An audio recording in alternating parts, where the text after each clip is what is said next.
So, you guys have all seen me walk in this classroom in many different ways. I am either on time or 2 speeches late. And all that depends on basically one thing, whether or not I wake up on the right side of bed. Now, since you guys have seen me come in at so many different times, I bet that means I know a thing or two about what to do and what not to do to have a good morning, right? So, I'm going to tell you guys the simple steps to waking up on the right side of the bed in the morning. And, wake up, end up like Sleeping Beauty, right? So, it's pretty simple, right? The process begins well before you actually even go to sleep. You need to have a plan of when you want to go to bed. So, I know that tomorrow morning I have chemistry at 9 a.m. So, I need about an hour to get up and get moving. So that means following the golden rule of 8 hours of sleep before then, I need to get to bed by midnight tonight. That's easy, right? And that doesn't mean that, you have to go ahead and plan out, I'm going to go to bed at 9:40, next Tuesday. That's just not how life works. And saying this is just an at least, right? So if you can get more sleep, you should, because according to the College Student Journal, college students who get more sleep tend to be more psychologically healthy. But of course, that being said, we are college students, so we tend to get as little sleep as possible. So I want to set a quick theoretical, right? It's 11:45. I get home, and it's really late. I need to go to bed quickly because midnight's coming up soon. And I'm feeling a little bit hungry, so I check my refrigerator, and I see my roommate had some food left over. So I consumed 1,600 calories in donuts. Now, considering the fact that over a normal sleeping schedule of 8 hours, you use about 500 calories while you're sleeping. So that leaves 1,100 calories for my brain to just have some fun with, right? So I'm going to have some wild dreams and a very restless night. So I don't recommend doing that, which leads me to my second step. Your second step is to not eat before bed. The simple rule of thumb is that you need at least 3 hours before going to bed is when the last time you eat. That's not bad. And now that we have a plan that I'm going to go to bed at midnight tonight, I got to stop eating at 9 o'clock. That's not too bad.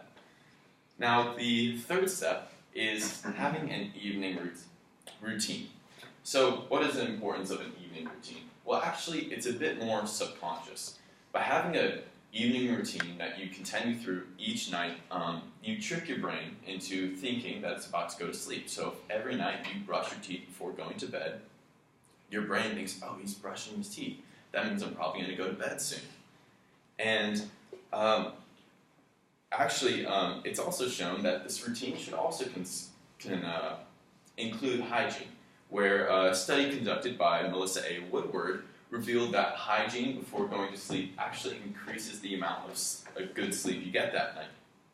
So a basic evening routine for me is I go ahead, I brush my teeth, dental floss, mouthwash, slap in my retainer, wash my face, strip down my underwear and hop in bed, right? So that's three steps done, and now we're in bed.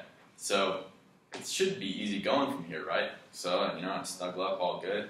Go ahead, pull out my phone, have my headphones, plug them in, and, this is where I'm at. And next thing I know, it's 4:30 a.m. and I've watched 13 episodes of Seinfeld. Now, how do we stop this? Well, you guys aren't going to like it, but don't go to sleep with your phone.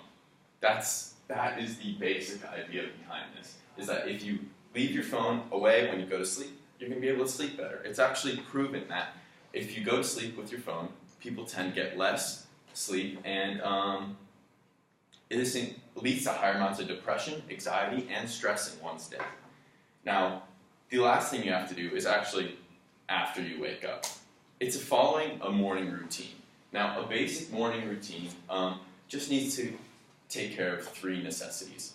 Those necessities are your physical health, your hygiene health, and your mental health. So you need to make sure you are ready in each of those ways, and that will best prepare you to be ready for the rest of the day. Now, that's simply it, folks. It's pretty easy. There's only 5 simple steps you have to follow, and so you guys just have to remember, you have to have a plan when you want to go to sleep. You need to not eat for 3 hours before you go to sleep.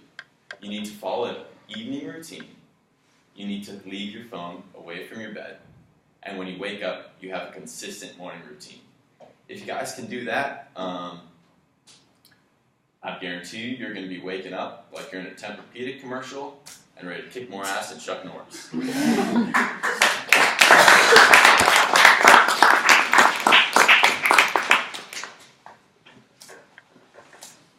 Okay, Mike, how did it go? I felt like I was all over the place. I don't feel like I prepared enough for that one, but I still had fun. I still had a good time. I'm not worried about my grade, but